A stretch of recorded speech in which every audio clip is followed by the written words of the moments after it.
ಓಂ ಶ್ರೀ ಗುರು ಬಸವಲಿಂಗಾಯ ನಮಃ. ಶ್ರೀ ಬಸವ ಟಿವಿ ವೀಕ್ಷಕರಿಗೆಲ್ಲ ಸುಸ್ವಾಗತ.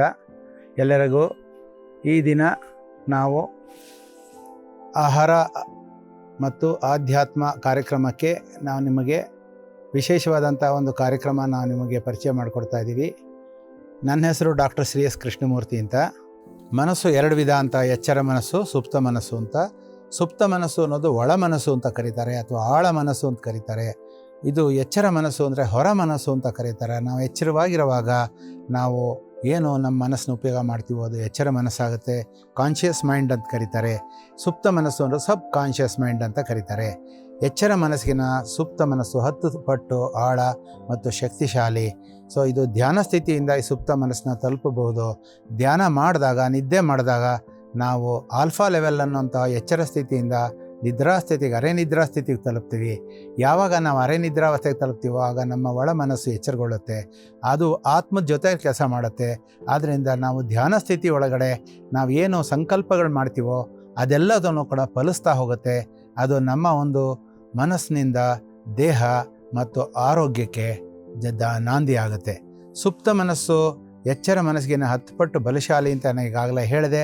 ಸುಪ್ತ ಮನಸ್ಸಿನಲ್ಲಿ ಸಂಕಲ್ಪದ ಮೂಲಕ ಚಿತ್ರೀಕರಣ ವಿಧಾನದಿಂದ ಕಾಯಿಲೆನ ಗುಣ ಮಾಡ್ಕೋಬೋದು. ಅಂದರೆ ನಾನು ಕಾಯಿಲೆ ಹೋಗ್ತಾ ಇದೆ, ನನ್ನ ಬ್ರೈನ್ ಒಳಗಿರೋವಂಥ ಟ್ಯೂಮರ್ ಎಲ್ಲ ಸೌದೋಗಿದೆ, ನನ್ನ ಹೊಟ್ಟೆ ಒಳಗಡೆ ಇರೋವಂಥ ಗಡ್ಡೆ ಕರಗೋಗಿದೆ, ನನ್ನ ಹಾರ್ಟ್ ನಾರ್ಮಲ್ ಆಗಿದೆ, ನನ್ನ ಹೊಟ್ಟೆ ಒಳಗಡೆ ಯಾವ ಅಸಿಡಿಟಿ ಇಲ್ಲ, ನನಗೆ ಯಾವುದೋ ಚಿಂತನೆ ಇಲ್ಲ, ನನಗೆ ಯಾವ ಕಾಯಿಲೆ ಇಲ್ಲ ಅಂತ ನಮಗೆ ನಾವೇ ಹೇಳ್ಕೊಳ್ಳೋಕೆ ಶುರು ಮಾಡಿದ್ರೆ ಅದು ಸುಪ್ತ ಮನಸ್ಸು ಸಂಕಲ್ಪ ಮಾಡಿಕೊಂಡು ಆ ಸಂಕಲ್ಪದ ಮೂಲಕ ಚಿತ್ರ ನಾವೇನು ನೋಡ್ಕೋತೀವೋ, ನಾ ಚೆನ್ನಾಗಿರೋ ಹಾಗೆ, ನಾ ಎಲ್ರಿಗೂ ಸ್ವೀಟ್ ಕೊಟ್ಟಂಗೆ, ನನಗೆ ಯಾವುದೋ ಕಾಯಿಲೆ ಇಲ್ಲ, ಸ್ಕ್ಯಾನಿಂಗ್ ರಿಪೋರ್ಟ್ 0 ಎಲ್ಲ ನಾರ್ಮಲ್ ಬಂತು ಅಂತ ನಮಗೆ ನಾವೇ ಹೇಳ್ದಂಗೆ ಚಿತ್ರ ಮಾಡ್ಕೊಳ್ಳಿ. ಆಗ ಆಟೋಮೆಟಿಕ್ಕಾಗಿ ನಮಗೆ ಕಾಯಿಲೆಗಳು ವಾಸಿ ಆಗ್ತಾ ಹೋಗುತ್ತೆ. ಇಲ್ಲಿ ನೋಡಿ ಕೆಲವು ಉಕ್ತಿಗಳಿದೆ. Behind every word there is a thought, behind every deed there is a thought, thought creates, thought destroys, thought and speech interconnected, thought and health interlinked ಅಂತ ಹೇಳ್ಬಿಟ್ಟು ಈ ಉಕ್ತಿಗಳಿದೆ. ಇಲ್ಲೇನು ಅಂದರೆ ಪ್ರತಿಯೊಂದು ಆಲೋಚನೆ ಹಿಂದುಗಡೆ ನಾವು ಏನು ಮಾಡ್ತೀವಿ, ಒಂದು ಪದ ಇರುತ್ತೆ. ಆ ಪದ ಏನೋ, ಅಯ್ಯೋ ನಾನು ಕಾಯಿಲೆ ಅನ್ನೋದು ಒಂದು ಪದ, ಇಲ್ಲ ನನಗೇನಾಗಿದೆ ಅನ್ನೋದು ಒಂದು ಪದ. ಆ ಪದದ ಮೇಲೆ ನಮ್ಮ ಆಲೋಚನೆ ಕೆಲಸ ಮಾಡುತ್ತೆ. Behind every deed there is a thought. ನಾವು ಕೆಲಸ ಏನು ಮಾಡ್ತೀವೋ ಅದು ಹೀಗೆ ಮಾಡಬೇಕು ಅಂತ ಒಂದು ಚಿಂತನೆ ಇರುತ್ತೆ. ಆ ಚಿಂತನೆ ಬಲವಾಗಿದ್ದರೆ ನಾವು ಆ ಕೆಲಸನ ಸಲೀಸಾಗಿ ಮಾಡ್ತೀವಿ. ಆದರೆ ಅನುಮಾನ ಇದ್ದರೆ ನಮಗೆ ಕಾಯಿಲೆಗಳು ಹೋಗಲ್ಲ. ನಮ್ಮ ಮೇಲೆ ನಮ್ಮ ಕಾಯಿಲೆ, ಅಯ್ಯೋ ಈ ಡಾಕ್ಟ್ರ್ ಕೊಟ್ಟರೋ ಔಷಧಿಯಲ್ಲಿ ಹೋಗುತ್ತೋ ಇಲ್ವೋ ಅನ್ನೋ ಒಂದು ಅನುಮಾನ ಬಂದರೆ ಆ ಔಷಧಿನೂ ಕೆಲಸ ಮಾಡೋದಿಲ್ಲ. Thought creates, thought destroys. ನಾನು ಆರೋಗ್ಯವಂತ ಅಂದ್ಕೊಂಡ್ರೆ ನಾನು ಆರೋಗ್ಯವಂತ, ನಾನು 100 ವರ್ಷ ಬದುಕ್ತೀನಿ ಅಂದರೆ 100 ವರ್ಷ ಬದುಕ್ತೀನಿ, ಅಯ್ಯೋ ನಾನು ಯಾವಾಗ ಸಾಯ್ತೀನೋ ಏನೋ, ಈ ದೇವರೇ ಬೇಗ ಕರ್ಕೊಂಬಿಡು, ಇದು ಕಾಡು ಕರಿತಾ ಇದೆ, ಊರು ಹೋಗುವಂತಿದೆ, ಈ ಥರ ಎಲ್ಲ ನಾವೇನೋ ಹೇಳ್ಕೊಳ್ತಾ ಇದ್ದರೆ ನಮ್ಮ ಕಾಯಿಲೆಗಳ guarantee. Thought creates, thought destroys ಅಂತ. Thought is the creator, thought is the destroyer ಅಂತ ಎಲ್ಲ ಹಾಳಾಗೋದಕ್ಕೂ ಕಾರಣ ನಮ್ಮ ಮನಸ್ಸು. Thought and speech interconnected. ನಾವೇನು ಮನಸ್ಸೊಳಗೆ ಬರುತ್ತೋ ಅದನ್ನೇ ಬಾಯಲ್ಲಿ ಮಾತಾಡ್ತಿರ್ತೀವಿ. ಸೊ ಯಾವಾಗ ನಮ್ಮ ಆಲೋಚನೆಗಳು ಬಲವಾಗಿರುತ್ತೆ, ನನಗೇನು ಕಾಯಿಲೆ ಇಲ್ಲ ಅಂತ, ಆಗ ನಿಜವಾಗ್ಲೂ ನಮ್ಗೆ ಹೆಲ್ತ್ ಬರ್ತಾ ಹೋಗುತ್ತೆ. ಸೊ ಹೆಲ್ತ್ಗೂ ಥಾಟ್ಗೂ ಇಂಟರ್ ಕನೆಕ್ಟೆಡ್ ಅಂತ ಹೇಳ್ಬಿಟ್ಟು ಪ್ರೂವ್ ಆಗಿದೆ. ಇಲ್ಲಿ ಡಾಕ್ಟರ್ ಲಾರಿ ಡೋಸಿ ಅಂತನವರು ಕಾಯಿಲೆ ಬಗ್ಗೆ ಒಂದು ಪುಸ್ತಕ ಬರೆದಿದ್ದಾರೆ, extra ordinary healing power in thoughts ಅಂತ. ಅದರೊಳಗಡೆ ಏನು ಅಂದರೆ, ಕಾಯಿಲೆ ನಮ್ಮ ಚಿಂತನೆ, ಭಾವನೆ, ಮನಸ್ಥಿತಿಗೆ ಅನುಗುಣವಾಗಿ ಉಂಟಾಗುತ್ತೆ.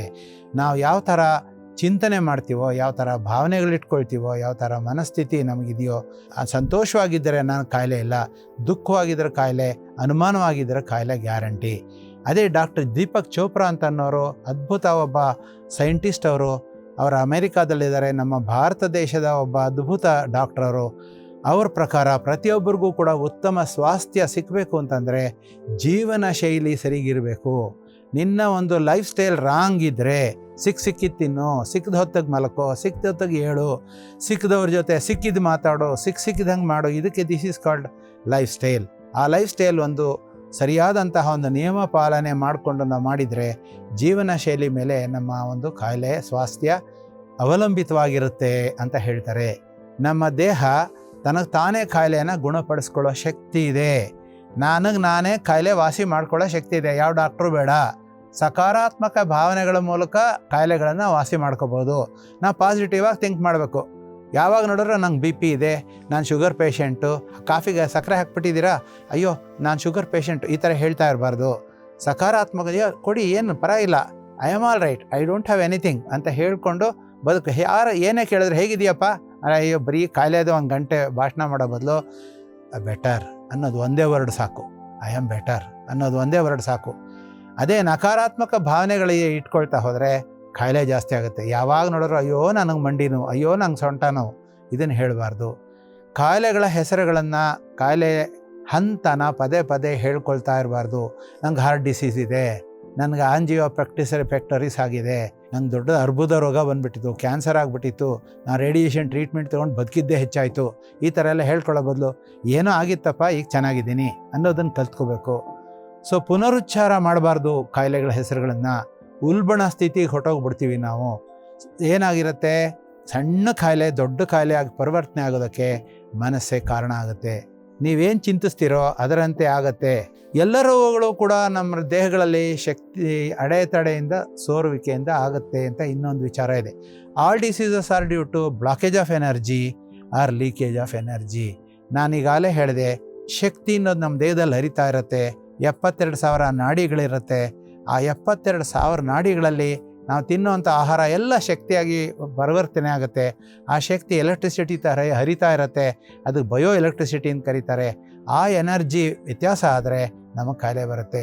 ಎಲ್ಲೋ ಸೋರೋಗ್ಬಿಡುತ್ತೆ. ಈಗ ಲೂಸ್ ಮೋಷನ್ ಇರ್ಬೋದು, ಮೆನೋಪಾಸ್ ಇರ್ಬೋದು, ಮೂಗಲ್ಲಿ ಸೋರ್ತಾ ಇರ್ಬೋದು, ವಾಂತಿ ಇರ್ಬೋದು, ಇದೆಲ್ಲದೂ ಏನಂತಾರೆ ಸೋರುವಿಕೆ. ಅದೇ ಅಡೆತಡೆ ಅಂದರೆ ಕಾನ್ಸ್ಟಿಪೇಷನ್ ಇರ್ಬೋದು, ಎದೆ ಒಳಗಡೆ ಕಫ ಕಟ್ಕೊಂಡಿರ್ಬೋದು, ಮೂಗುಗಳು ಉಸಿರಾಡೋಕ್ಕಾಗದೇ ಇರುವಂಥ ಆಸ್ತಮಾ ಕಾಯಿಲೆ ಇರ್ಬೋದು. ಇದೆಲ್ಲದಕ್ಕೂ ಅಡೆತಡೆ ಅಂತಾರೆ ಅಥವಾ ಬ್ಲಾಕೇಜಸ್ ಅಂತಾರೆ. ಈ 2ರಿಂದ ಕಾಯಿಲೆಗಳು ಬರುತ್ತೆ.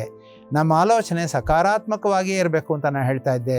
ಅದಕ್ಕೆ ಸಾಕಷ್ಟು ವಿಶ್ರಾಂತಿ ನೀಡಬೇಕು. ಒಬ್ಬ ಮನುಷ್ಯ ದಿನಕ್ಕೆ 7 ಗಂಟೆ ಕಾಲ ನಿದ್ದೆ ಮಾಡಲೇಬೇಕು. ಜೊತೆಗೆ ಮೌನ ಆಚರಣೆ ಮಾಡೋದು ಕಲಿಬೇಕು. ಯಾವಾಗಲೂ ಪಟ ಅಂತ ಮಾತಾಡ್ತಿರೋದು, ಬೇರೆಯವ್ರ ವಿಚಾರ ಮಾತಾಡ್ತಿರೋದು ಅವಶ್ಯಕತೆ ಇಲ್ಲ. ಮನಸ್ಸನ್ನ ಮೌನವಾಗಿಸ್ಬೇಕು. ಪ್ರತಿದಿನ ಸಾಕಷ್ಟು ಹೊತ್ತು ಧ್ಯಾನಾಭ್ಯಾಸ ಮಾಡಬೇಕು. ನಾವು ಸಾಧ್ಯವಾದಷ್ಟು ಮನಸ್ಸನ್ನು ಕಟ್ಟಾಕಬೇಕು. ಮನಸ್ಸಿಗೆ ನಾವು ಸೈಲೆನ್ಸ್ ಕೊಡಬೇಕು. ಚಿತ್ತವೃತ್ತಿ ನಿರೋಧ ಯೋಗ, ಚಿತ್ತವೃತ್ತಿ ನಿರೋಧ ಅಂತ. ಚಿತ್ತ ಅಂದರೆ ಮನಸ್ಸು, ನಿರೋಧ ಮಾಡು, ಮನಸ್ಸನ್ನು ನಿರೋಧ ಮಾಡು. ಸತ್ಸಂಗತ್ವೇ ನಿಸ್ಸಂಗತ್ವಂ, ನಿಸ್ಸಂಗತ್ವೇ ನಿರ್ಮೋಹತ್ವಂ, ನಿರ್ಮೋಹತ್ವೇ ನಿಶ್ಚಲ ಚಿತ್ತಂ, ನಿಶ್ಚಲ ಚಿತ್ತೆ ಜೀವನ್ಮುಕ್ತಿ ಅಂತ ಶಂಕರಾಚಾರ್ಯರು ಹೇಳಿದ್ದಾರೆ. ನಿಶ್ಚಲ ಚಿತ್ತ ಅಂದರೆ ಮನಸ್ಸನ್ನ ಚಲನೆ ನಿಲ್ಲಿಸು, ಮನಸ್ಸು ನಿಲ್ಲಿಸು ನೀನು, ಆಗ ನಿನ್ನ ಕಾಯಿಲೆ ಬರುತ್ತೆ, ಮುಕ್ತಿಗೂ ಹೋಗ್ತೀಯ ಅಂತಾರೆ. ಧ್ಯಾನದಿಂದ ಮಾನಸಿಕ ಜಾಗರೂಕತೆ ಹುಟ್ಟುತ್ತೆ, ನರಮಂಡಲ ಕ್ರಿಯಾತ್ಮಕತೆ ಆಗುತ್ತೆ, ರೋಗ ನಿರೋಧಕ ಶಕ್ತಿ ವೃದ್ಧಿಸುತ್ತೆ, ಸದಾ ಚಟುವಟಿಕೆಯಿಂದ ಇರ್ತೀಯ ನೀನು. ಹಾಗಾಗಿ ಧ್ಯಾನದಿಂದ ಮಾನಸಿಕವಾಗಿ ಜಾಗರೂಕತೆ ಪಡಿಬಹುದು, ನರಮಂಡಲನ ಕ್ರಿಯಾತ್ಮಕವಾಗಿಸ್ಬೋದು. ನೀವು ರೋಗ ನಿರೋಧಕ ಶಕ್ತಿಯನ್ನು ವೃದ್ಧಿಸ್ಕೋ, ಯಾವ ಔಷಧಿಗಳು ಬೇಡ ಅನ್ನುವಂಥದ್ದು ನಮ್ಮ ಒಂದು ಆಧ್ಯಾತ್ಮಿಕ ಒಂದು ಸ್ವರೂಪ. ಬೋಡೋ ಮತ್ತು ಶರೋಮನ್ ಅಂತ ಇಬ್ಬರು ಸ್ವಿಟ್ಜರ್ಲೆಂಡ್ ಯಾತ್ರಿಗಳು ಇಂಡಿಯಾ ದೇಶಕ್ಕೆ ಬಂದಾಗ ಅವರು ಧ್ಯಾನ ಮಾಡ್ತಿದ್ದವ್ರನ್ನ ನೋಡಿಬಿಟ್ಟು ನಾವು ಯಾಕೆ ಈ ಧ್ಯಾನ ಕಲಿಬಾರ್ದು ಅನ್ನೋಂತಹ ಒಂದು ಆಲೋಚನೆ ಬಂದು ಧ್ಯಾನ ಕಲಿತು 14 ದಿನ ಸತತವಾಗಿ ಧ್ಯಾನ ಮಾಡಿ ಕೊನೆಗೆ ಅವರು ಧ್ಯಾನದಿಂದ ಹೊರಗೆ ಬಂದ ಮೇಲೆ ಅವ್ರಿಗೆ ತುಂಬ ಜ್ಞಾನ ಬಂದಿರುತ್ತೆ. ಆ ಜ್ಞಾನದಿಂದ ಅವರೊಂದು ಪುಸ್ತಕ ಬರೀತಾರೆ, ಯೂನಿವರ್ಸಲ್ ಲೈಫ್ ಎನರ್ಜಿ ಅಂತ. ಆ ಪುಸ್ತಕದಲ್ಲಿ ತಿಳಿಸಿರೋದ್ರ ಪ್ರಕಾರ ಎಲ್ಲ ಕಾಯಿಲೆಗಳಿಗೂ ಮಾನಸಿಕ ಅಸಮತೋಲನವೇ ಕಾರಣ. ಪ್ರತಿಯೊಂದು ಕಾಯಿಲೆಗೂ ಕೂಡ ಮೆಂಟಲ್ ಅಜಿಟೇಷನ್ ಅಂತ ಕರೀತಾರೆ ಅವರು. ರೋಗಿಗಳು ತಮ್ಮ ನಡೆನುಡಿ, ಭಾವನೆ, ನಡವಳಿಕೆ, ಮನೋವೃತ್ತಿ ಇದನ್ನೆಲ್ಲದನ್ನು ವಿಶ್ಲೇಷಿಸಿ ಸಮಸ್ಯೆಗಳನ್ನು ತಮ್ಮಲ್ಲಿ ತಾವೇ ಗುರುತಿಸ್ಕೊಂಡು ಸ್ವಯಂ ಚಿಕಿತ್ಸೆ ಮಾಡ್ಕೋಬೇಕು.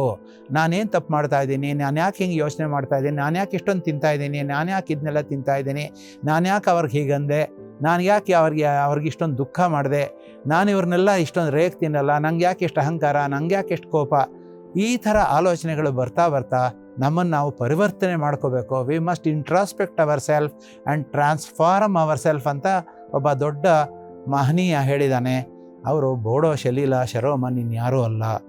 ಭಾವನಾತ್ಮಕ ಅಸಮತೋಲನ, ಮಾನಸಿಕ ಘರ್ಷಣೆ ಇದೆಲ್ಲ ದುಃಖದ ಮತ್ತು ಪ್ರಭಾವಕ್ಕೆ ಕಾರಣ. ಜೊತೆಗೆ ಪ್ರಾಣಹಾನಿ ಕಡೆಗೂ ಹೊರಟೋಗ್ಬಿಡ್ತೀವಿ ನಾವು. ಕೊನೆಗೆ ನೇಣು ಹಾಕ್ಕೊಂಡು ಸತ್ತೋಗ್ತೀವಿ. ಕಾಯಿಲೆ ವಾಸಿ ಮಾಡ್ಕೊಳ್ಳೋಕ್ಕಾಗದೆ ಎಷ್ಟೋ ಜನ ತಾವು ಸೂಯಿಸೈಡ್ ಮಾಡ್ಕೊಂಡಿರೋದು ಉಂಟು. ಭಾವನೆಗಳನ್ನು ಅದುಮಿಡಬೇಕು. ಯಾವಾಗಲೂ ಸಣ್ಣ ವಿಚಾರಕ್ಕೂ ಕೂಡ ಭಾವೋದ್ರೇಕ ಪಟ್ಟು ಮಾತಕ್ಕೆ ಕೋಪ ಮಾಡ್ಕೊಳ್ಳೋದು, ಯಾರಿಗೂ ಕೂಡ they don't have any patience at all. ಯಾವ ರೀತಿಯ ಒಂದು ಸಹನೆ ಇಲ್ಲ. ಈ ಸಹನೆ ಇಲ್ಲದೇ ಇರೋದೇ ಭಾವೋದ್ರೇಕಕ್ಕೆ ಕಾರಣ ಆಗ್ತಾ ಇದೆ. ಕೋಪಗೊಳ್ತಾರೆ, ಗಡಸು ಸ್ವಭಾವ ಇರುತ್ತೆ. ಇದೆಲ್ಲ ಏನಾಗುತ್ತೆ, ಕೊನೆಗೆ ಅವನಿಗೆ ಹೃದಯಾಘಾತ ಆಗುತ್ತೆ, ಅವನೇ ಹಾರ್ಟ್ ಅಟ್ಯಾಕ್ ಆಗಿ ಸತ್ತೋಗ್ತಾನೆ. ಯಾರು ಈ ಅಹಂಕಾರದಿಂದ ಬದಲಾವಣೆಗಳನ್ನು ಒಪ್ಕೊಳ್ಳೋದಿಲ್ವೋ, ತಾವೇ ಸರಿ ಅಂತ ವಾದಿಸ್ತಾರೋ ಅಂಥವ್ರಿಗೆ ಆಂಜನಾ ಪೆಕ್ಟೋರಿಸನ್ನು ಹೃದಯ ಕಾಯಿಲೆ ಬರುತ್ತೆ ಅಂತ ಬಡೋ ಶಲೀಲಾ ಶರೋಮನ್ ಹೇಳ್ತಾರೆ. ಯಾರು ಜೀವನನ ಧೈರ್ಯವಾಗಿ ಎದುರಿಸ್ತಾರೋ, ಜವಾಬ್ದಾರಿಯಿಂದ ತಪ್ಪಿಸ್ಕೊಳ್ತಾರೋ ಅವರು ಅನೀಮಿಯಾ ಕಾಯಿಲೆಯಿಂದ ಒಳಗಾಗ್ತಾರೆ. ಜವಾಬ್ದಾರಿಯಿಂದ ಯಾವಾಗಲೂ ತಪ್ಪಿಸ್ಕೊಳ್ಳೋಕೆ ಹೋಗಬಾರ್ದು, ನಾವು ನಿಂತು ಮಾಡಬೇಕು. ಯಾರು ದ್ವಂದ್ವದಲ್ಲಿ ತೊಡಗ್ತಾರೋ, ಇದು ಮಾಡಲೋ ಅದು ಮಾಡಲೋ, ನಿರ್ಧಾರ ತೊಗೊಳಲ್ವೋ, ಒದ್ದಾಡ್ತಿರ್ತಾರೋ ಅವರು ರಕ್ತದೊತ್ತಡ ಗಟ್ಟಿಟ್ಟು ಬುತ್ತಿ. ಯಾರು ಸಮಸ್ಯೆ ಎದುರಿಸ್ಕೊಳ್ಳೋಕ್ಕೆ ಹೆದರ್ತಾರೋ, ಏನೋ ಒಂದು ಪ್ರಾಬ್ಲಮ್ ಬಂತು ಅಂದರೆ ಅದನ್ನು ತಪ್ಪಿಸ್ಕೊಳ್ಳೋಕೆ ಹೋಗ್ತಾರೆ, ಹಿಂಜರಿಕೆ ಪಡ್ತಾರೆ, ಕೀಳರಿಮೆ ಇರುತ್ತೆ, ಅಂಥವ್ರಿಗೆ ಲೋ BP ಆಗುತ್ತೆ. ಅಂಥವರೆಲ್ಲರನ್ನು ತುಂಬ ಸಮಸ್ಯೆಗೆ ಕಾರಣರಾಗ್ತಾರೆ. ಯದ್ಭಾವಂ ತದ್ಭವತಿ ಅಂತ ಒಂದು ಶ್ಲೋಕ ಇದೆ. Think of health you are healthy, think of disease you are unhealthy, think of peace you are peaceful ಅನ್ನೋಂತಹ ವಿಚಾರ ಉಂಟು. ಯಾರು ನಾನು ಸಂತೋಷವಾಗಿದ್ದೀನಿ, ನನಗೆ ಯಾವ ಕಾಯಿಲೆನೂ ಇಲ್ಲ ಅಂತ ನಾನು ಯಾವಾಗಲೂ ಶಾಂತಿಯಿಂದ ಇದ್ದೀನಿ ಅಂತ ನಾನು ಹೇಳ್ಕೊಳ್ತಾ ಇದ್ದರೆ ನಾನು ಅದೇ ಥರ ಇರ್ತೀನಿ. Think of ease you are relaxed. ಯಾವಾಗಲೂ ನಾನು ಆರಾಮಾಗಿದ್ದೀನಪ್ಪ ಅಂದರೆ ನಾನು ರಿಲ್ಯಾಕ್ಸ್ಡ್ ಆಗಿರ್ತೀನಿ. Think of confidence.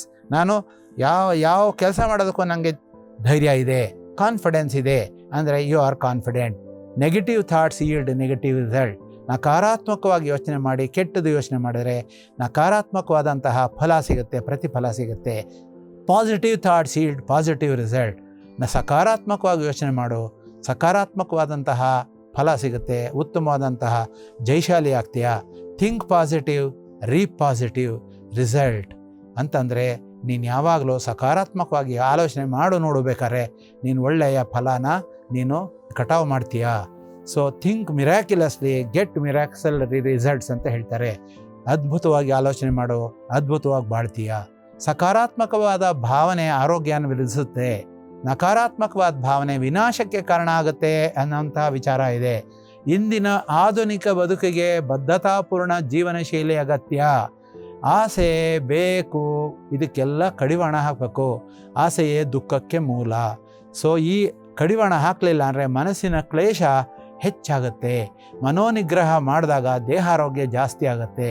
ಮನೋನಿಗ್ರಹ ಮಾಡಲಿಲ್ಲ ಅಂದರೆ ದೇಹಕ್ಕೆ ಕಾಯಿಲೆ ಬರುತ್ತೆ. ಸಿಕ್ಕಿದ್ದು ತಿನ್ನೋದು, ಬೇಕಾದಷ್ಟು ತಿನ್ನೋದು, ಯಾವಾಗ ಅಂದ್ರೆ ಅವಾಗ ಕುಡಿಯೋದು, ಕೆಟ್ಟ ಸ್ನೇಹಿತರು, ಕೆಟ್ಟದಾಗಿ ಯಾವಾಗಲೋ ನಿದ್ದೆ ಮಾಡೋದು, ಯಾವುದೋ ಒಂದು ಸರಿಯಾದ ಸಮಯ ಪಾಲನೆ ಇಲ್ಲ. ದೇಹಾರೋಗ್ಯ ನೋಡ್ಕೊಳ್ಳಿಲ್ಲ ಅಂದರೆ ಮಾನಸಿಕ ಪ್ರಶಾಂತತೆ ಹಾಳಾಗುತ್ತೆ.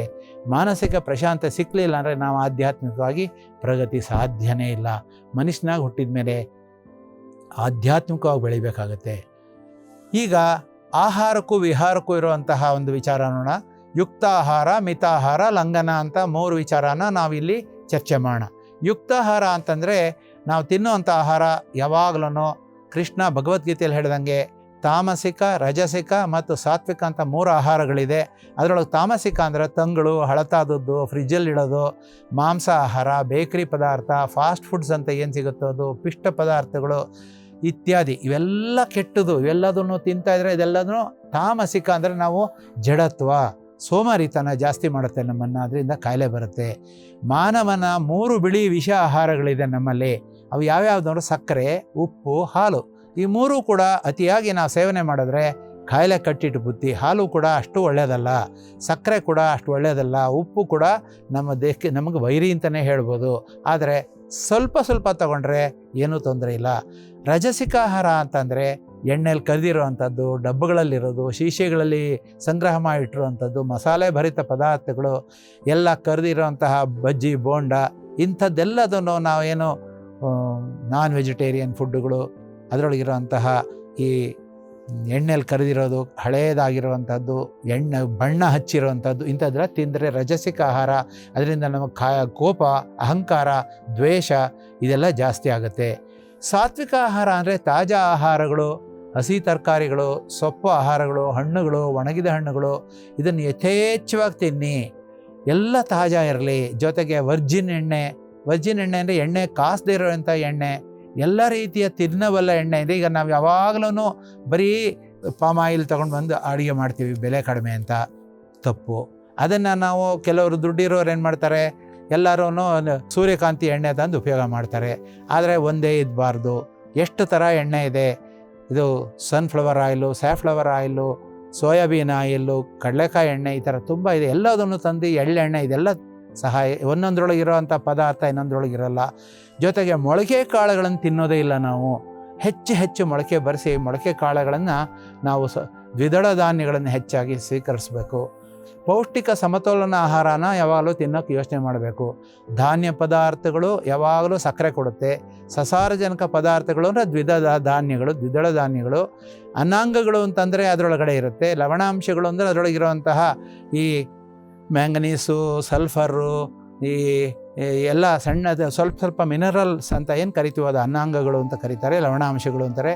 ಇದ್ರ ಜೊತೆಗೆ 2.5 ಲೀಟ್ರ್ ನೀರು ಕುಡಿಬೇಕು ಒಬ್ಬ ಮನುಷ್ಯ.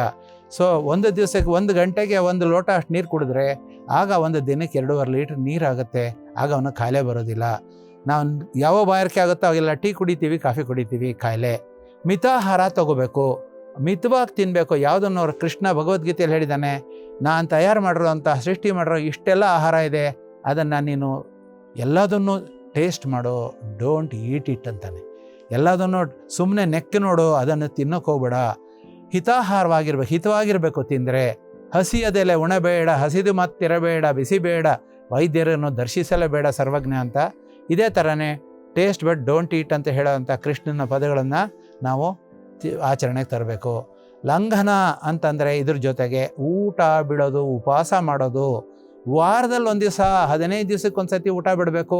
ಆಗ ನಮ್ಮ ಒಂದು ಡೈಜೆಸ್ಟಿವ್ ಸಿಸ್ಟಮ್ ಎಲ್ಲ ಕ್ಲೀನ್ ಆಗುತ್ತೆ. ಉಪವಾಸದಿಂದ ಆರೋಗ್ಯ ವೃದ್ಧಿ ಅಂತ ಹೇಳ್ತಾರೆ. ಇದ್ರ ಜೊತೆಗೆ ವಿಹಾರ ಅಂತಂದರೆ ಏನು, ಇಷ್ಟೊತ್ತು ಆಹಾರದ ಬಗ್ಗೆ ಹೇಳಿದೆ. ವಿಹಾರ ಮಾನವನ ಕಲಿಯಬೇಕಾದ 4 ಅತಿ ಮುಖ್ಯ ಪಾಠಗಳಿದೆ. ಸರಿಯಾದದ್ದನ್ನು ಮಾತ್ರ ಮಾಡು, ಆರಿಸಿಕೊಂಡು ಬಾಳು. ಸರಿಯಾದಲ್ಲದ್ದನ್ನು ಎಂದಿಗೂ ಅನುಕರಿಸಬೇಡ.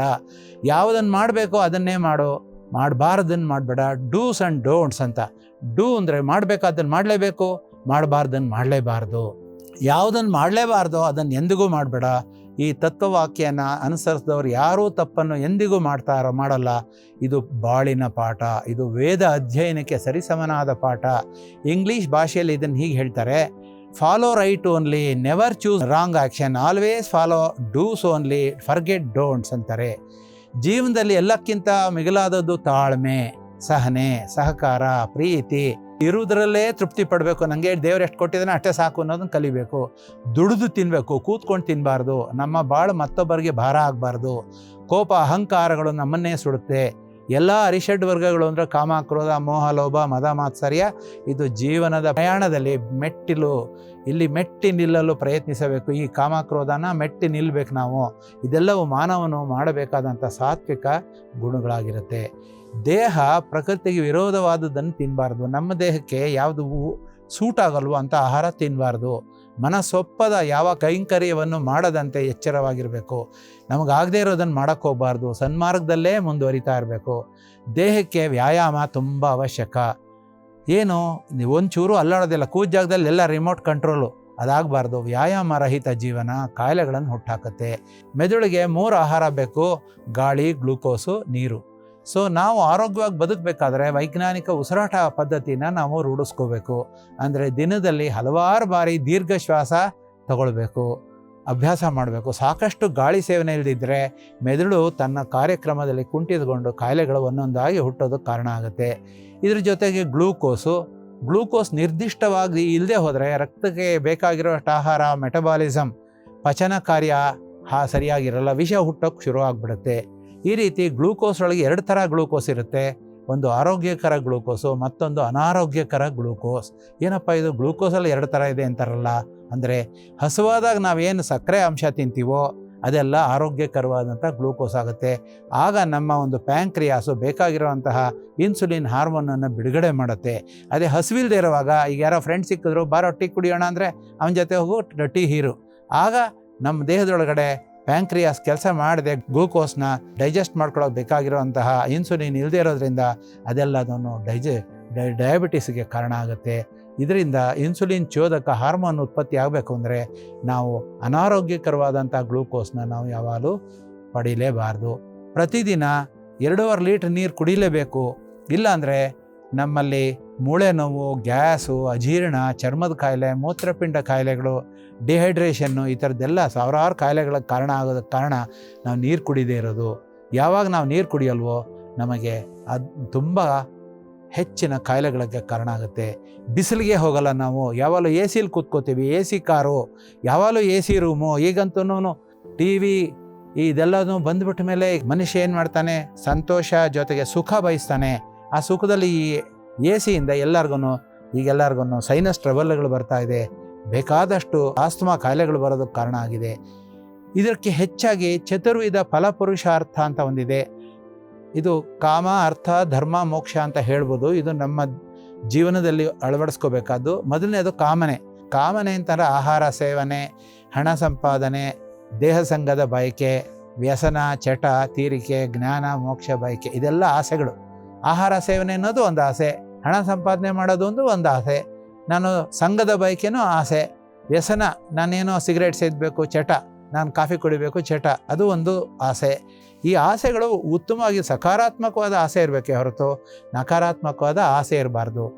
ಕಾಮ ಆದಮೇಲೆ ಅರ್ಥ ಅಂದರೆ ಹಣ. ನ್ಯಾಯವಾಗಿ ಕಠಿಣವಾಗಿ ಪರಿಶ್ರಮದಿಂದ ಬೆವರು ಸುರಿಸಿ ಸಂಪಾದನೆ ಮಾಡಬೇಕು. ಆದರೆ ಜೊತೆಗೆ ಮಿತವ್ಯಯ ಪಾಲನೆ ಮಾಡಬೇಕು.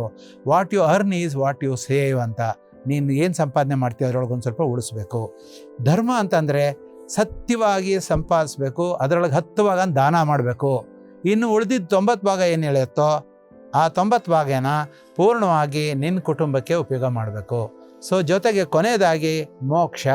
ಈ ಸಾಧನ ಹಂತ ತುಂಬ ಕಠಿಣವಾಗಿರುತ್ತೆ. ಈ ಮೋಕ್ಷ ಪಡೆಯೋದು ಅದರೊಳಗಡೆ ಅಧಮ, ಮಧ್ಯಮ, ಉತ್ತಮ ಅಂತ 3 ಹಂತಗಳಿರುತ್ತೆ.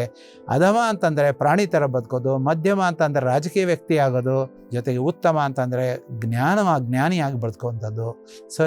ಒಂದು ಆತ್ಮಕ್ಕೆ 84 ಲಕ್ಷ ಜನ್ಮ ಇರುತ್ತೆ. ಬೇಕಾದಷ್ಟು ಸಮಯಾವಕಾಶ ದೇವ್ರು ಕೊಟ್ಟಿರ್ತಾನೆ. ಇಲ್ಲಿ ಧ್ಯಾನ ನಿಷ್ಠೆ ಇರಬೇಕು, ಸ್ವಾಧ್ಯಾಯ, ಸತ್ಸಂಗ, ಒಳ್ಳೊಳ್ಳೆ ಪುಸ್ತಕಗಳನ್ನು ಓದಬೇಕು, ಒಳ್ಳೆ ಜನ ಜೊತೆ ಬಾಳಬೇಕು. ಜ್ಞಾನ ನಿಷ್ಠೆ ಅಂತಾರೆ ಮೌನ ಇರಬೇಕು, ಜೊತೆಗೆ ಧ್ಯಾನ ಇರಬೇಕು. ಸತ್ಯವಾಗಿ ಸಂಪಾದಿಸ್ಬೇಕು, ಅದರೊಳಗೆ 10 ಭಾಗನ ದಾನ ಕೊಡಬೇಕು, ಉಳಿದಿದ್ದ 90 ಭಾಗನ ಕುಟುಂಬಕ್ಕೋಸ್ಕರನೇ ಉಪಯೋಗ ಮಾಡಬೇಕು. ವ್ಯರ್ಥವಾಗಿ ಹಣನ ಪೋಲ್ ಮಾಡಬಾರ್ದು. ಏನೇನೋ ಚಟಗಳು, ಏನೇನೋ ಜೂಜು ಇಂಥದಕ್ಕೆಲ್ಲ ಹಣನ ಸಂಪಾದನೆ ಮಾಡಿದ್ದನ್ನು ಹಾಳು ಮಾಡಬಾರ್ದು. ನೀನೇನು ಉಳಿಸ್ತೀಯೋ ಅದೇ ನೀನು ಗಳಿಸ್ತೀನಿ. ನೀನು ಈಗ ಬಿಸಿ ರಕ್ತ ಇರುವಾಗ ಸಂಪಾದನೆ ಮಾಡಬೇಕು. ಯಾವಾಗ ನಮಗೆ ಮುದುಕರಾಗ್ತೀವೋ ಆ ಟೈಮ್ ಒಳಗಡೆ ಈ ನಾವು ಸಂಪಾದನೆ ಮಾಡಿರೋದನ್ನು ಕೂಡಿಟ್ಕೊಂಡಿರೋದನ್ನು ಉಪಯೋಗ ಮಾಡಿಕೊಂಡು ಸುಖವಾದಂತಹ ಶಾಂತಿ ಜೀವನನ ನಾವು ನಡೆಸ್ಕೋಬೇಕು. ಆಗ ಕಾಯಿಲೆಗಳು ಬರಲ್ಲ. ಯಾಕೆಂದರೆ 40 ವರ್ಷ ಆದಮೇಲೆ ಎಲ್ರಿಗೂ ಕಾಯಿಲೆ. ಆ 40 ವರ್ಷದ ಒಳಗಡೆ ನಾವು ಎಲ್ಲ ದುಡಿಬೇಕು. 40 ವರ್ಷದ ಮೇಲೆ ಸಂಪಾದನೆ ಮಾಡಿ ಕೂಡಿಟ್ಕೊಂಡಿರೋಂಥ ಹಣದಲ್ಲಿ ಜೀವನ ನಡೆಸಬೇಕು. ಇದ್ರ ಜೊತೆಗೆ ಮೋಕ್ಷ ಸಂಪಾದನೆ ಮಾಡಬೇಕು ಅಂದರೆ ಈ ಸಾಧನ ಹಂತ ಬಹಳ ಕಠಿಣಕರವಾದಂಥದ್ದು. ಮೋಕ್ಷ ಪಡೆಯೋದು ಹುಡುಗಾಟ ಅಲ್ಲ. 84 ಲಕ್ಷ ಜನ್ಮಗಳಲ್ಲಿ ಪ್ರತಿ ಜನ್ಮದಲ್ಲೂ ನಾವೇನು ಒಂದು ಸ್ವಲ್ಪ ಪುಣ್ಯದ ಕೆಲಸ ಮಾಡ್ತೀವೋ, ನಾವೇನು ಜ್ಞಾನ ಹಂಚ್ತೀವೋ, 10 ಜನಕ್ಕೆ ನಾವು ಒಳ್ಳೆಯವರಾಗಿರ್ತೀವೋ, 10 ಜನಕ್ಕೆ ಉತ್ತಮವಾದಂತಹ ಒಂದು ಮಾಹಿತಿ ಕೊಡ್ತೀವೋ, 10 ಜನಕ್ಕೆ ನಾವು ದಾರಿ ತೋರಿಸ್ತೀವೋ, ಮಾರ್ಗದರ್ಶಕರಾಗ್ತೀವೋ, ಆಗ ನಾವು ಉತ್ತಮರಾಗಿ ಬದುಕ್ತೀವಿ. ಅಧಮ, ಮಧ್ಯಮ, ಉತ್ತಮ ಅಂತ 3 ಹಂತದಲ್ಲಿ ಪ್ರಾಣಿ ಥರ ಬದುಕೋನು ಅಧಮನಾಗ್ತಾನೆ. ಬರೀ ತಿನ್ನೋದ್ರೊಳಗಡೆ, ಬರೀ ಸಂಗಾತಿ ಜೊತೆಯಲ್ಲಿ ಬಾಳೋದ್ರೊಳಗಡೆ ಇರ್ತಾನೆ. ಮಧ್ಯಮ ಅಂದರೆ ರಾಜಕೀಯ ವ್ಯಕ್ತಿಗಳಾಗಿರ್ತಾರೆ. ನಾನು ಅನ್ನೋದನ್ನು ನಾವು ಅಂತಾರೆ, ಆದರೆ ಬೇರೆ ಯಾರಿಗೂ ಸಹಾಯ ಮಾಡಲ್ಲ. ಎಲ್ಲದನ್ನು ಕಣ್ಣಿಗೆ ನಾಟಕಗಳಾಡಿ ತಮ್ಮ ಜೀವನ ನಡೆಸ್ಕೋತಾ ಇರ್ತಾರೆ. ಅವರು ಮಧ್ಯಮ ಗತಿಯಲ್ಲಿರ್ತಾರೆ. ಉತ್ತಮ ಗತಿ ಅಂತಂದರೆ ಅವರು ಆಜ್ಞಾಚಕ್ರದಿಂದ ಸಹಸ್ರಾರು ಚಕ್ರದ ಕಡೆಗೆ ಅವರ ಕುಂಡಲಿನಿ ಜಾಗೃತ ಮಾಡ್ಕೊಂಡಿರ್ತಾರೆ. ಅಂಥವರು ಆಧ್ಯಾತ್ಮಿಕ ಹಂತಗಳಲ್ಲಿ 84ನೇ ಜನ್ಮಕ್ಕಿಂತ ಮುಂಚೆನೇ ಅವರ ಸಮಯಾವಕಾಶನ ಉಪಯೋಗ ಮಾಡಿಕೊಂಡು ಅವರು ಮುಂದಕ್ಕೆ ಹೋಗಿ ಆಧ್ಯಾತ್ಮಿಕವಾಗಿ ಅಭಿವೃದ್ಧಿ ಪಡಿತಾರೆ. ಇಲ್ಲಿ ಧ್ಯಾನ ನಿಷ್ಠೆ, ಜ್ಞಾನ ನಿಷ್ಠೆ ಎರಡನ್ನೂ ಕೂಡ ನಾವು ನಮ್ಮ ಜೀವನದಲ್ಲಿ ಅಳವಡಿಸ್ಕೊಳ್ಳೇಬೇಕು. ಸ್ವಾಧ್ಯಾಯ ಅಂತಂದರೆ ಪುಸ್ತಕಗಳನ್ನು ಓದೋದು, ಒಳ್ಳೊಳ್ಳೆ ಪುಸ್ತಕಗಳನ್ನು ಓದೋದು. ಜ್ಞಾನ ನಿಷ್ಠೆ ಅಂದರೆ ಮೌನ ಆಚರಣೆ ಮಾಡೋದು. ಸಾಧ್ಯವಾದಷ್ಟು ನಾವೇನು ಮಾಡಬೇಕು, ಮೌನ ಆಚರಣೆ ಮಾಡಬೇಕು. ಮೌನ ಅಂತಂದರೆ ಬಾಯಲ್ಲಿ ಮಾತಾಡೋದಲ್ಲ, ಮನಸ್ಸನ್ನ ಮೌನ ಮಾಡಬೇಕು. ಜೊತೆಗೆ ಧ್ಯಾನನ ಒಂದು ದಿನಕ್ಕೆ ಮಿನಿಮಮ್ ಅಂದರೆ ಒಬ್ಬ ಮನುಷ್ಯ ಅವನ ವಯಸ್ಸು ಎಷ್ಟಾಗಿರುತ್ತೋ ಅಷ್ಟು ನಿಮಿಷ ಧ್ಯಾನ ಮಾಡಬೇಕು ಅಂತ ಹೇಳ್ತಾರೆ. ಈಗೇನಾಗ್ಬಿಟ್ಟಿದೆ, ಆಧುನಿಕ ಶೈಲಿ, ಮಾಡರ್ನ್ ಲಿವಿಂಗ್ ಅಂಥೇಳಿ ಎಲ್ಲ ತಪ್ಪುಗಳು ಮಾಡ್ತಾಯಿದ್ದೀವಿ. ಅದೇನು ಅಂದರೆ wrong food, wrong speech, wrong thinking. ನಮ್ಮದೆಲ್ಲ ತಪ್ಪೇ ಮಾಡ್ತೀವಿ. ಸರಿಯನ್ನು ತಿನ್ನೋದನ್ನು ಸರಿಯಾಗಿ ತಿನ್ನೋಲ್ಲ, ಎಲ್ಲ ವಿಷ ಪದಾರ್ಥಗಳನ್ನು ತಿಂತೀವಿ, ತಪ್ಪು ಮಾತಾಡ್ತೀವಿ, ಕಿರಿಚ್ತೀವಿ, ಮಾಡದೇ ಇರೋವಂತಹ ಮಾತುಗಳನ್ನು, ಆಡದೇ ಇರೋ ಮಾತುಗಳನ್ನು ಆಡ್ತೀವಿ. ರಾಂಗ್ ಥಿಂಕಿಂಗ್ ಅಂದರೆ ಕೆಟ್ಟ ಆಲೋಚನೆಗಳು ಮಾಡ್ತೀವಿ. ಇದೆಲ್ಲದೂ ನಮಗೆ ಕೊನೆಯದಾಗಿ ಏನು ಕೊಡುತ್ತೆ ಅಂದರೆ ಹೆಲ್ತ್ ಕೆಡಿಸುತ್ತೆ, ನೋ ಹೆಲ್ತ್.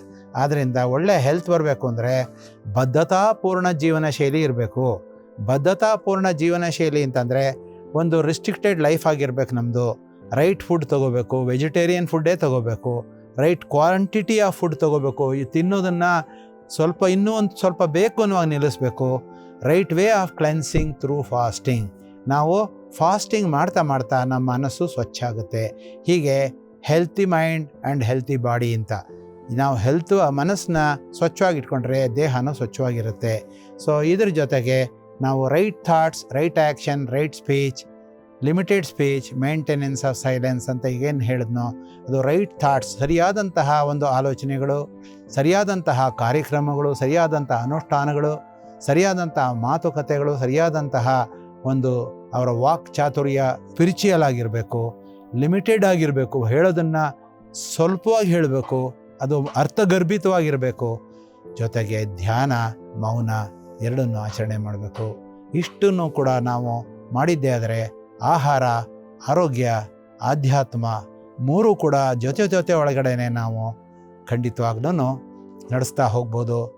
ನಮ್ಮ ಒಂದು ಜೀವನ ಒಳ್ಳೆಯದಾಗಬೇಕು, ಸುಖಮಯವಾಗಿರಬೇಕು, ಆರೋಗ್ಯಕರವಾಗಿರಬೇಕು, ನಾವು ಉತ್ತಮರಾಗಬೇಕು, ಆಧ್ಯಾತ್ಮಿಕವಾಗಿ ಬೆಳಿಬೇಕು, ಜೊತೆಗೆ ಇದೇ ಕೊನೆ ಜನ್ಮ ಆಗಬೇಕು ಅನ್ನುವಂತಹ ಒಂದು ಆಧ್ಯಾತ್ಮಿಕ ಚಿಂತನೆ ಇರಬೇಕು. ಹಿಂದೆ ಹೇಳಿರುವಂತಹ 4444 ಜನ ಆಧ್ಯಾತ್ಮಿಗಳು ಏನು ಈ ಒಂದು ಪ್ರಪಂಚಕ್ಕೆ ಬಂದು ನಮಗೆ ಹೇಳ್ಕೊಟ್ಟಿದ್ದಾರೋ ಅಂಥ ಸನ್ಮಾರ್ಗಗಳಲ್ಲಿ ನಾವು ಹೋಗಬೇಕು. ಬಸವಣ್ಣವರು ಇವರೆಲ್ಲರೂ ಏನೇನು ಹೇಳಿದ್ದಾರೆ, ಅಕ್ಕ ಮಹಾದೇವಿ ಅವರೆಲ್ಲ ಹೇಳಿರುವಂಥ ವಚನಗಳನ್ನು ಮತ್ತೆ ನಾವು ಪುನರುಚ್ಚಾರ ಮಾಡಿದ್ರೆ ನಮಗೆ ಅದ್ಭುತವಾದಂತಹ ವಿಚಾರ ಸಿಗುತ್ತೆ. ಯಾವಾಗಲೂ ಸರಿಯಾದ ಮಾರ್ಗದಲ್ಲಿ ಹೋಗಿ ಸುಖಮಯ ಜೀವನ, ಶಾಂತಿಮಯ ಜನ, ಆರೋಗ್ಯಕರ ಜೀವನ ಎಲ್ಲ ಇದ್ದು ಒಳ್ಳೆಯ ಸಮಾಜನ ಬೆಳೆಸಿ ನಮ್ಮ ಪ್ರಪಂಚ ಅದ್ಭುತ ಪ್ರಪಂಚ ಆಗಬೇಕು ಅಂತ ನಾನು ಇದರ ಮೂಲಕ ಹೇಳ್ತಾ ಇದ್ದೀನಿ. ಇದ್ರ ಜೊತೆಗೆ ನಾನು ಇನ್ನೊಂದು ವಿಷಯ ಹೇಳೋಕ್ಕೆ ಇಷ್ಟಪಡ್ತೀನಿ.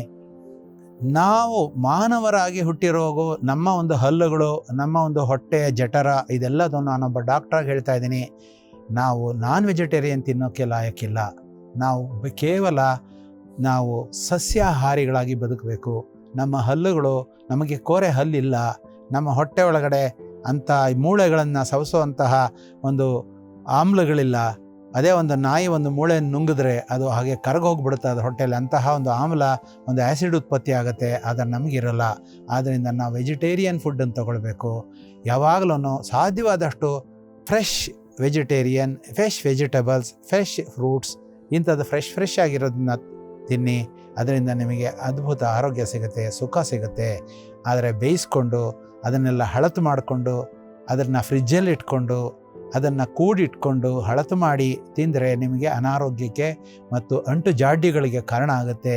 ಇದೆಲ್ಲ ಮಾಡಬೇಡಿ ಅಂತ ಹೇಳ್ತಾ ನಿಮ್ಮ ಆರೋಗ್ಯ ಚೆನ್ನಾಗಿರಲಿ, ನೀವೆಲ್ಲ ಚೆನ್ನಾಗಿ ಸುಖವಾಗಿ ಬಾಳಲಿ ಅಂತ ನನ್ನೆಲ್ಲ ವೀಕ್ಷಕರಿಗೆ ನನ್ನ ಹೃದಯಪೂರ್ವಕವಾಗಿ ನಾನು ಕೋರ್ಕೋತಾ ಇದ್ದೀನಿ. ಅಲ್ಲಿವರೆಗೂ ನೋಡ್ತಾ ಇರಿ ಶ್ರೀ ಬಸವ ಟಿ ವಿ. ಇದು ಸಂಸ್ಕಾರದ ಬೆಳಕು. ನಿಮ್ಮೆಲ್ಲರಿಗೂ ಶರಣಾರ್ಥಿ.